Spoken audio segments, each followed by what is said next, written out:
नमस्कार मित्रो, मी सुनील आंदे. महाराष्ट्रातला 37वा जिल्हा उदगीर हा प्रस्तावित म्हणजे येत्या 26 जानेवारीला त्याची घोषणा होणार आहे.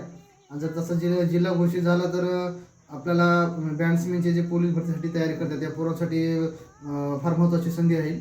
कारण का नवीन जिल्हा झाला म्हणजे नवीन तिथं बँडचा मोठा स्क्वॉड भरून घेतात. कारण 2014ला पालघरचा ज्यावेळेस जिल्हा झाला होता ठाणेमधून, तिथं पण असं भरतीमध्ये म्हणजे पहिल्याच भरतीला तिथं बँडचा पण पूर्ण स्क्वॉड भरून घेतला.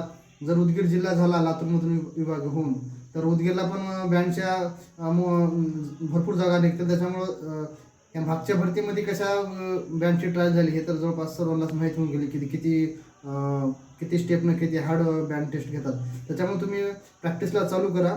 इतर जिल्ह्यामध्ये पण बऱ्याच ठिकाणी जागा आहेत आणि उदगीरमध्ये पण सर्वात जास्त जागा यावेळेस असतील.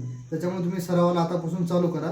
कारण भरतीच्या पुढं सराव होत नाही, अभ्यास पण लागतो, ग्राउंड पण लागतो. आतापासून तुम्ही तयारी करा म्हणजे 3-4 महिन्यामध्ये 4-5 महिन्यामध्ये पर्यंत प्रॅक्टिस पूर्ण होईल.